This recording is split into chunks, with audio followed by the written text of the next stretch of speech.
Hello, everybody. We are here in the Collegiate Corestrike League. We've got some fresh games coming on for a new fresh patch. So we've got Longhorn Gaming versus Texas State, which is kind of the reason I'm here as a enthusiast of Texas Omega Strikers. I'm excited to see these two teams duke it out. Absolutely.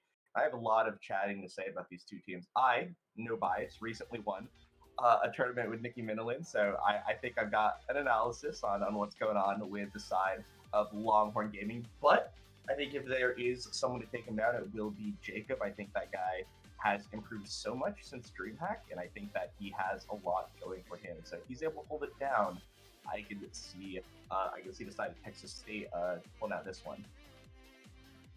Yeah, I agree. I've seen Jacob in the queues. He's actually like a really good goalie overall. He's I've seen him. He has been cooking. So I also agree Texas State could take this, but Longhorn, they're actually looking to be pretty strong because they have, I believe, Mr. Flammable and Nikki Malin, all very strong players. Yeah, absolutely. I mean, Nikki Minilin is crazy.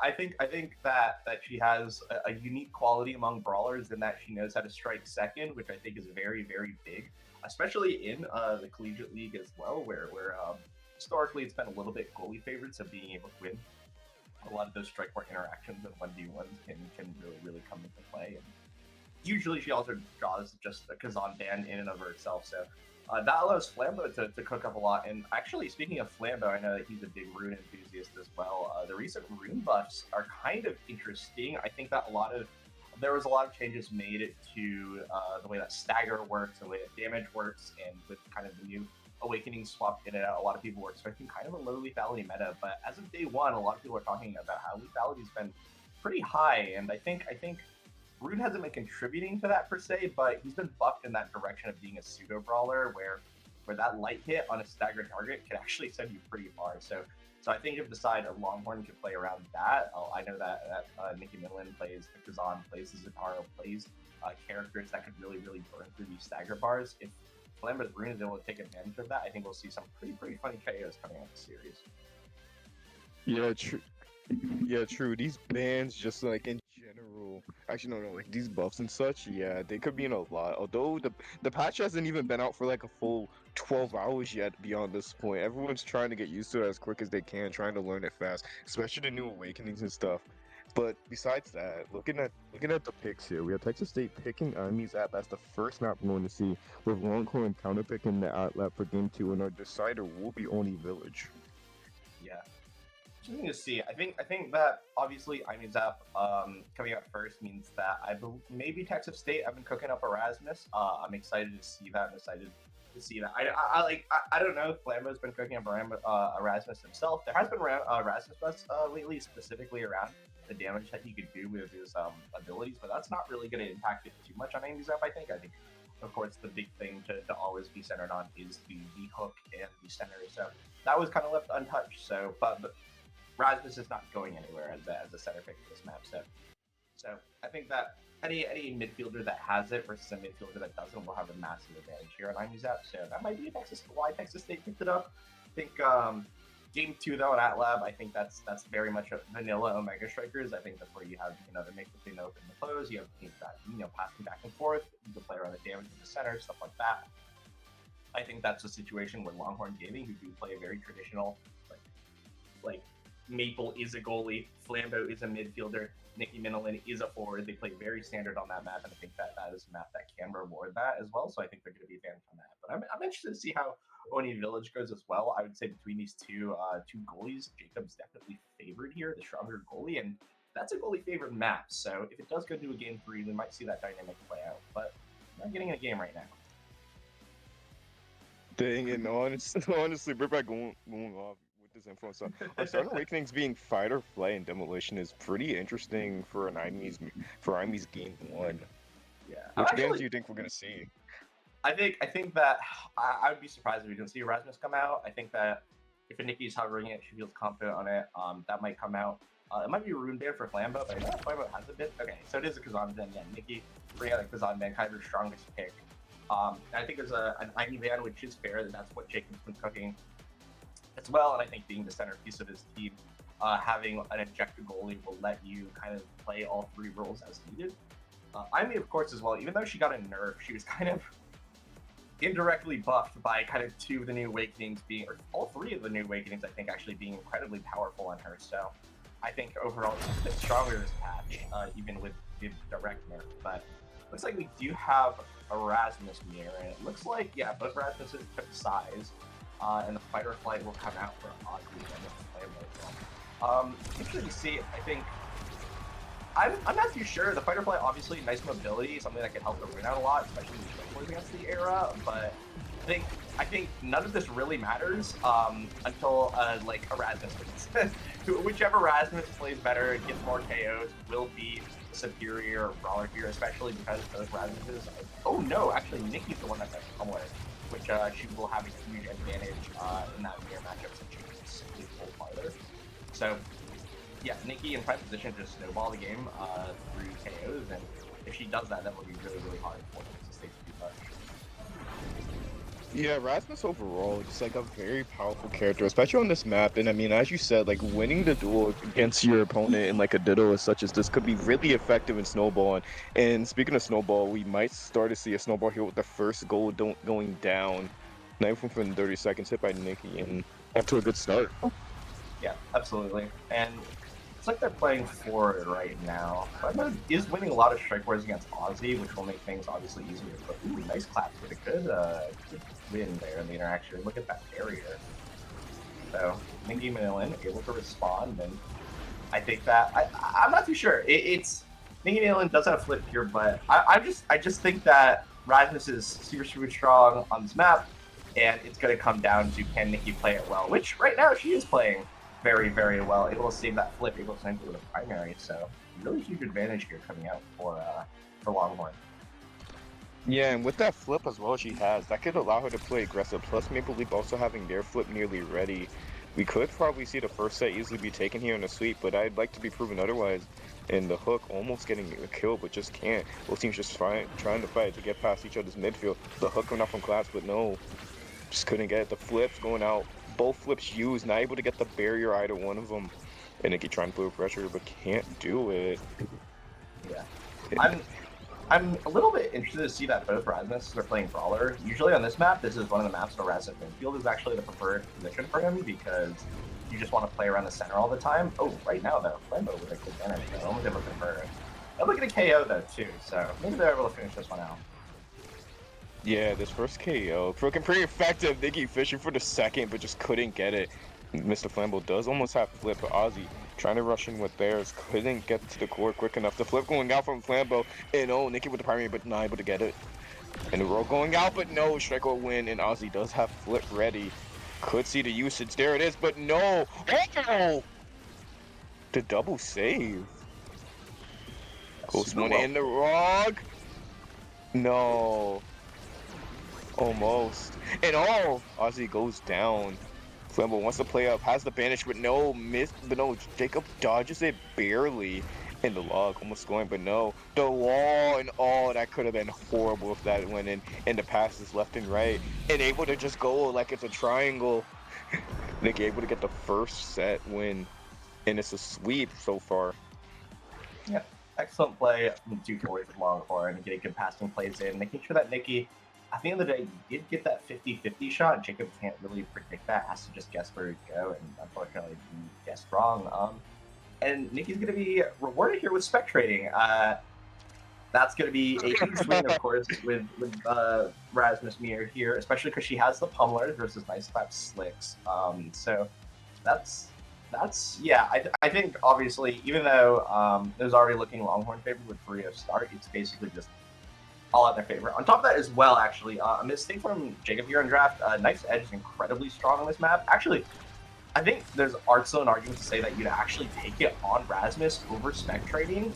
It's just that good on this map. You always proc it constantly because of how close you are to either the wall or the center hole. And because of that, you're going to have that extra bonus speed like 24/7.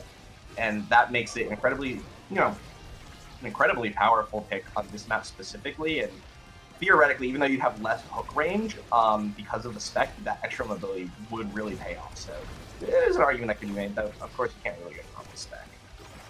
Yeah, in my opinion, I feel like the spec would be much better if you're trying to play way more aggressive and such. Like right there, if that was a good enough angle, Ozzy would have been gone for good. But yeah, Knife's Edge is also like a valid pick, and I expect more people to take it. And oh, speaking about being taken, Ozzy's life is gone.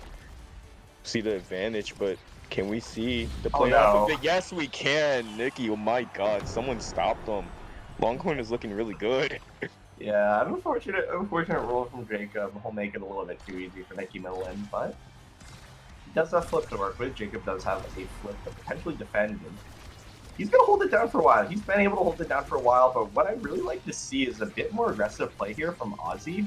I think that, especially on this map with lanes, if Jacob kind of clears it over to Ozzy, Ozzy has a really nice, is in a really nice position to win a strike war instead of nice claps, who has been converting really well, like you just saw there. So I think I'd like to see an adaptation here to allow Jacob a little bit more breathing room to to let him cook essentially and focus more on kind of taking down. I think Longhorn, taking down Longhorn's bully, who I think is kind of the vulnerable position here. But oh my Whoa, god!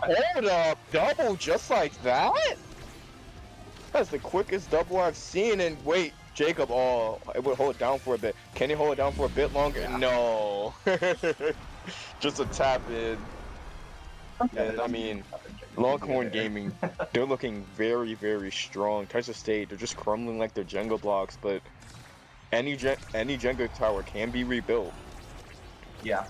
It was really hard for there. Jacob just couldn't. There's just too many options. Jacob couldn't cover it. There's a pass up top or a straight shot, and again, you just have to guess. And it's the type of situation where guessing doesn't even work because you have to guess before they make the shot. So, and really good pickup. Yeah, it's just looking like Longhorn is taking over this entire game right now. Yeah, it seems Ozzy is just getting punished more and more and more for being around the edge of the border, which I mean, you in general you wouldn't really want to be around the edge of the border, but I mean some teams have made it work, but like I say, it doesn't look like they're able to. The fade and the instant strike. Jacob almost thought Nick was gonna hit, but no, just couldn't. In the maelstrom, oh my god, tactical maelstrom, but oh, tactical patience as well, Nikki. And I mean, Longhorn Gaming, they are looking to get the full 9-0 sweep. Yeah, absolutely. And a bit unfortunate. I think there, in that situation, Ozzy was a little bit set to fail. I think going that among Titans versus the size on the Raz and things that you're just severely disadvantaged for a straight strike war. So I think that clear, unfortunately, just kind of, set Ozzy up to fail. There's not really too much. It's really hard to win that strike war, but going into this is a really crazy draft, actually. You could have Monumentals for even bigger pour range. The Rapid Fire, of course, is just always going to be good. But that being said, Prize Fighter elected, that's fine as well, especially if you feel like you will get those snowballing options. And actually, one thing as well, I think we did see the 1-2 come out from Aussie.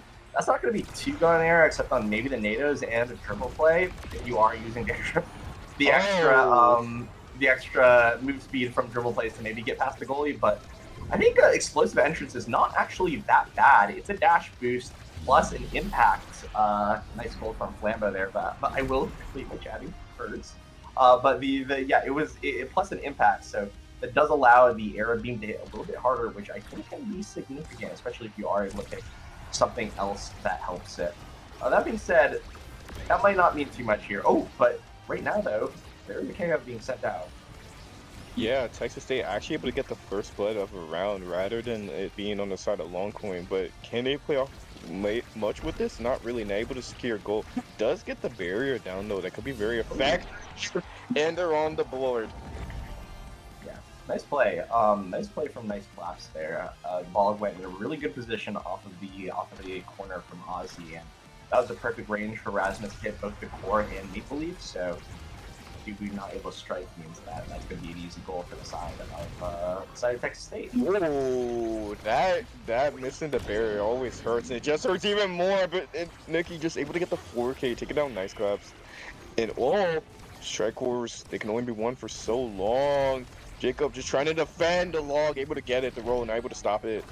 But it doesn't matter. And maybe they do have and they have flip now.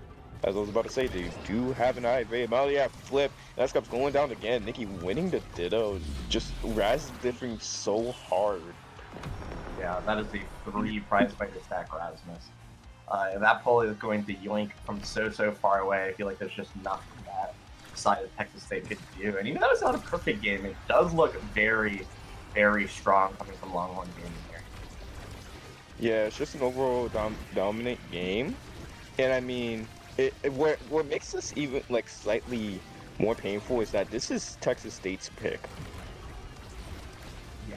which means that the next pick is going to be Longhorns, which means they will have an advantage. Yeah, At least you'd absolutely. expect them to. And a flip going out, but no, able to get anything. Ozzy just wants to push up, but really couldn't do much. Not able to touch the core. Mr. Funnel with the flip, doesn't use it, and he was able to, but oh no!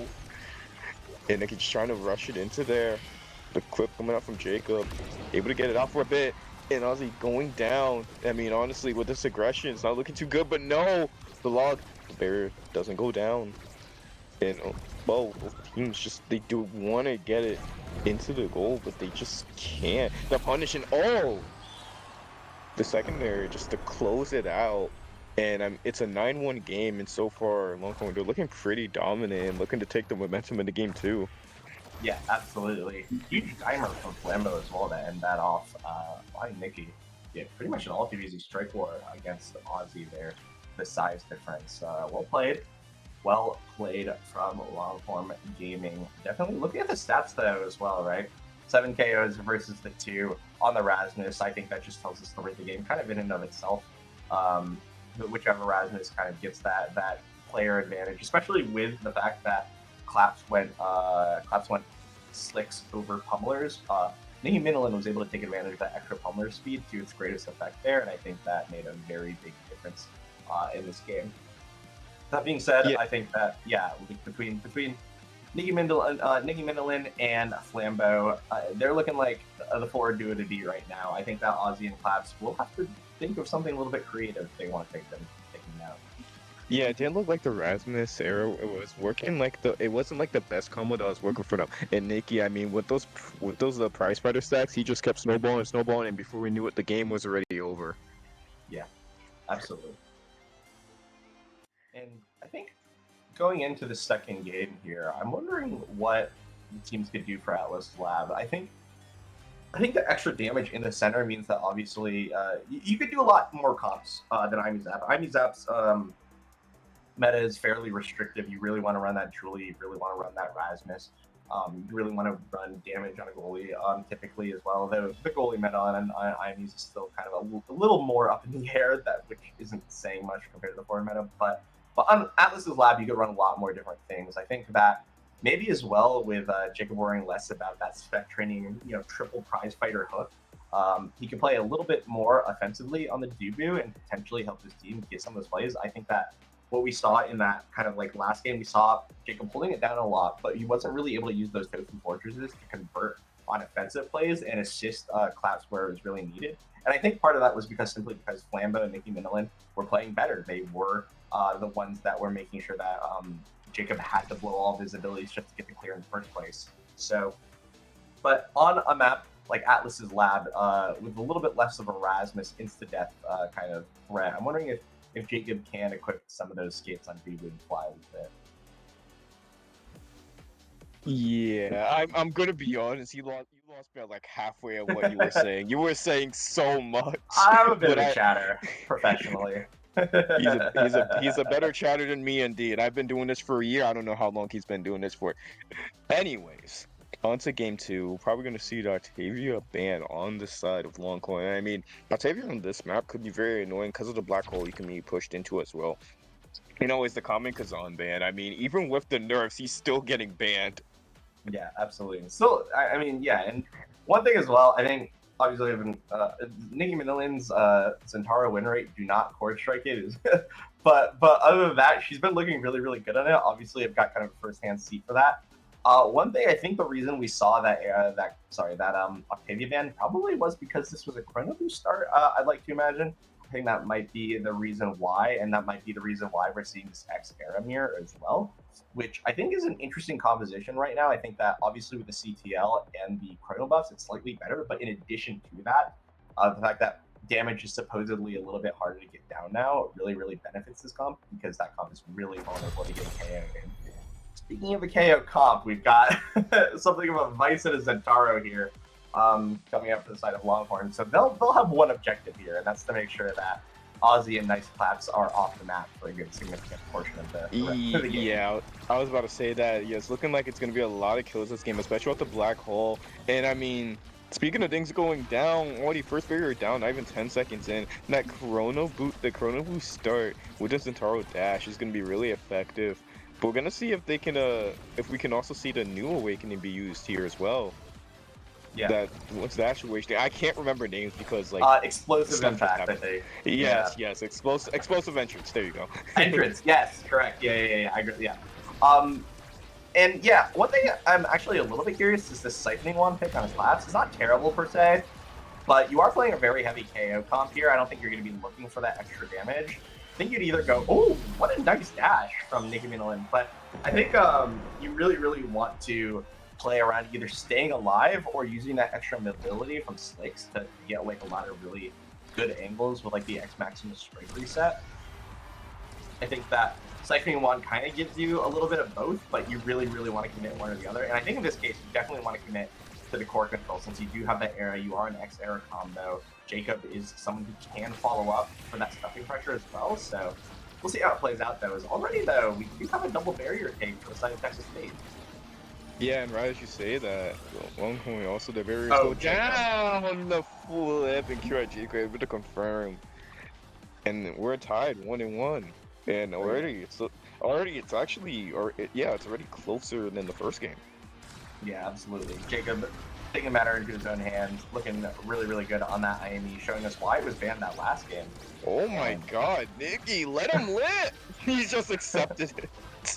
But he uses the smartness of knockback to know where to position and not get knocked out. And the flip almost kills him, but no, just dashing in there. Pretty risky choice, but he's just trying to get in there and be annoying.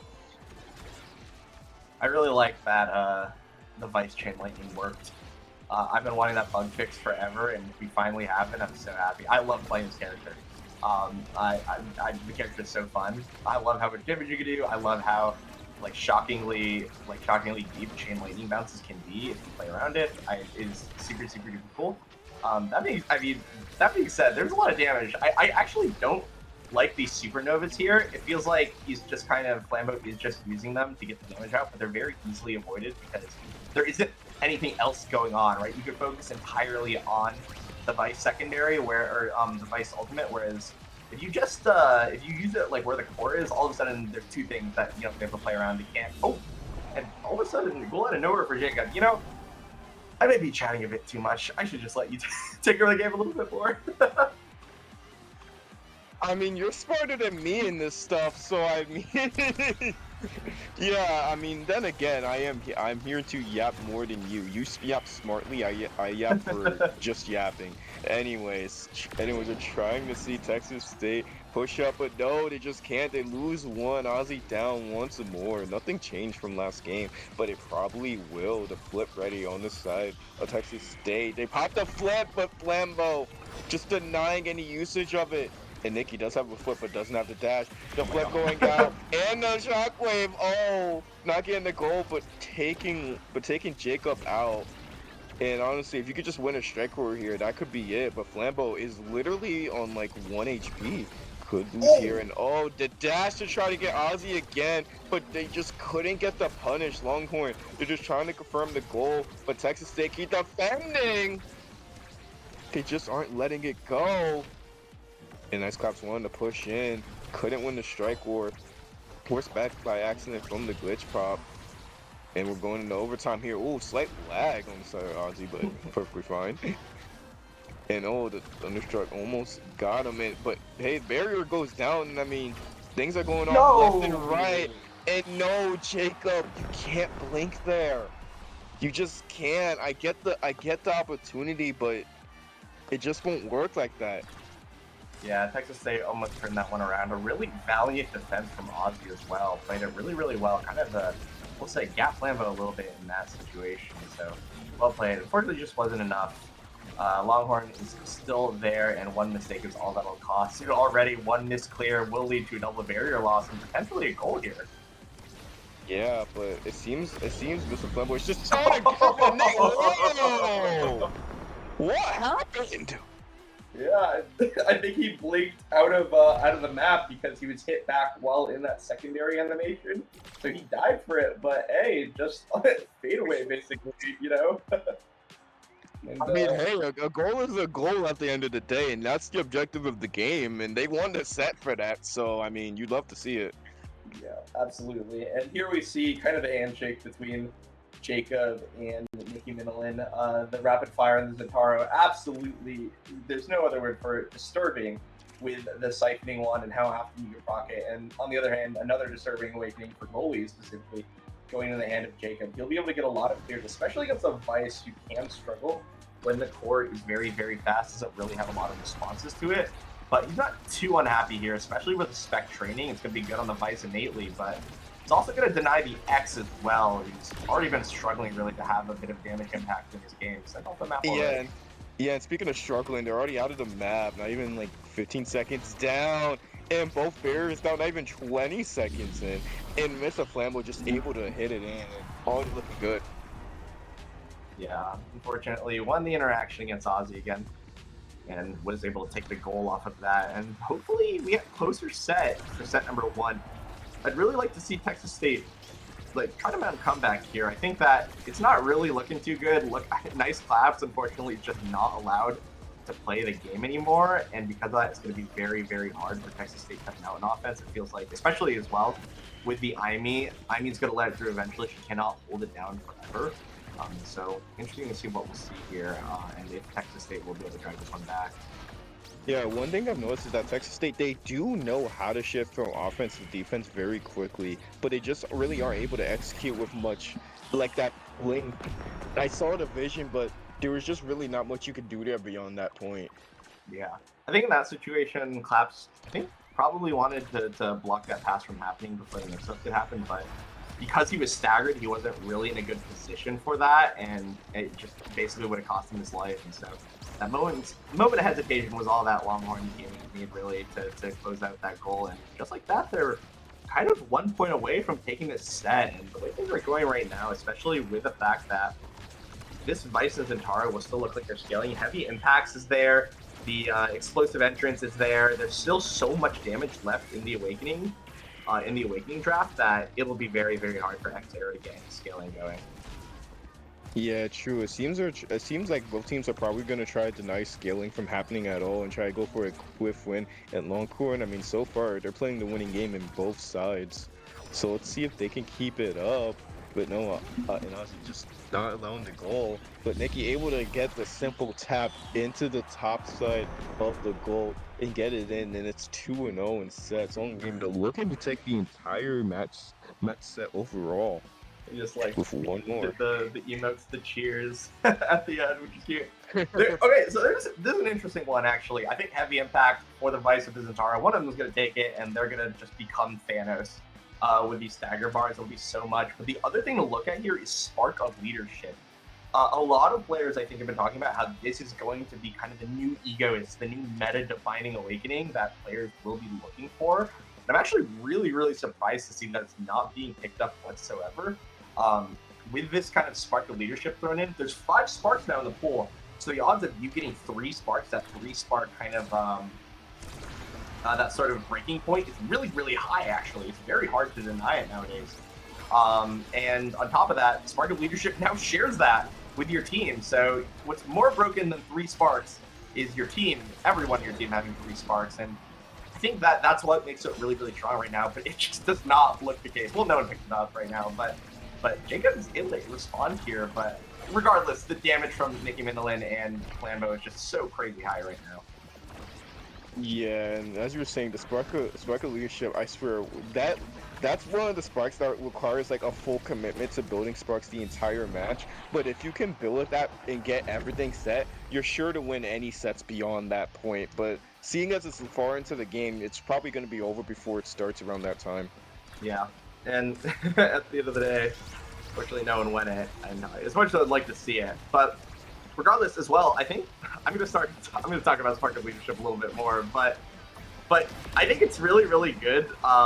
In the same ways that Tempo Swing were good, where you could just kind of mindlessly click. Nice KO coming out from Longhorn Gaming here. They're gonna flip and send it in. A nice party KO, but the No! Okay, surely they get it in. Okay, that could have been really bad. That's probably fine. It's so hard to come back from a full ace. They're doing it for the style points. Longhorn Gaming are feeling very good right now. So. It's looking really rough for the side of Texas State. I feel like there's not much they can really do right now at this point. The damage has fully scaled. This Zentaro and Vice are just doing so much damage. I mean, look at the level difference, right? Nice Collapse is literally half the level of his opposing forwards. Just feels like he hasn't been really able to enter the game. Yeah, but hey, do you know do you know what I say when I think a team is like very close to defeat?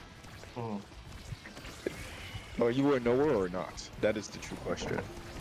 If you are not a knower, every time there's a chance they lose, I always say to reverse sweep, and for some reason, most of the time it happens. It happened at least 5 times in the first season of CCL. Let's hope it can happen this time, because I believe Texas State could lock in. Okay, you believe you're placing your bets on a reverse sweep right here, right now. You're making. Yep. All right. Yep. I'm excited. What? Okay. Oh. I mean, you committed. The the predictions are in. I'll be your opponent for this one. It's not looking good right now for Texas State. Hey. Oh, wait. No, hold. No, it's looking real good. Okay, wait. Okay, wait. Okay, wait. No, wait, no. Wait, no. Hey, happens. What can you say? Sometimes it goes well, and sometimes you're aced and you die trying to defend your goal 3 times. I was a believer. Yeah. Hey, damage is not dead.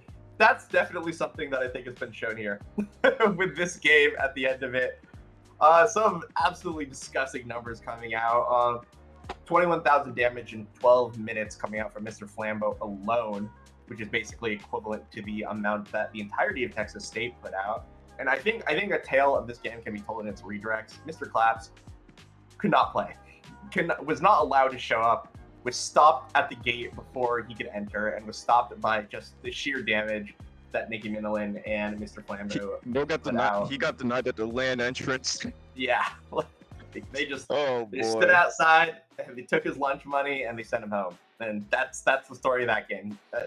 Honestly, when the draft looks like that, there's really not much you can do, especially as an X, a poor X there, who really the best you could do is swing and hope at that point. And yeah, damage was just so good. We saw multiple KOs coming out, even though it was 10 KOs, but really that does not tell the full story of this. We saw some people soaring from some of the shots that Longhorn Gaming took. So props to Longhorn Gaming. They're coming out swinging. They're looking very strong so far. Yeah, the 7-2 goals plus the overall aggression from Nicky. They're looking strong this season. Mm-hmm. Yeah, absolutely. And I think that going into it, I know that this season of CCL is looking a lot more competitive. I think that Longhorn Gaming absolutely is in contention to make a run, even against some of the big name teams, right? Lakeland, UTD, UCLA, right? These are big teams that people are looking to take down, and I think this is one of the teams to watch if you are a big underdog reader. And you know what? They're looking good coming out of this first set. It looks like they know how to play that damage comp. Of course, we might see some more. We'll have to see some more core control coming out, and then in the future core, we know we can play everything. But hey, if the stagger bars are an issue, Longhorn Gaming doesn't think they're an issue. They just said right through them. Yeah, they said, nah, I'd win. And they actually won. Yeah. So, yeah, honestly, yeah. It was, they just pressed buttons, cycling wand, the damage, the heavy impacts, all of that stuff, and did its job. And just like that, multiple things were scored. The cooler people, hopes and dreams of Texas State, they're all gone and in that net. But that's going to be it from me and Athey. I believe we're going to be having a different set of casters come in for the next game, which I believe is the GCU Necromancers. Great name, like favorite name in the CCL, honestly. Yes, and Versus fun fact. Elon University. Yeah, fun fact about GCU, I ran into them in my comp queue. They carried me, so I want them to win. Well, props to rooting for them. I believe they're going to be at the land too. I mean, Arizona Pride. Hey, I'm here. Yay, Arizona. Yay. We're on the map. There's like 6 players in this game from the state, so I'll be rooting for them too. Absolutely fantastic name from some people who I live in the same state as. Can't go wrong with that. But for now, that'll be it from me and AP. We'll catch you all on the flip side for the next series.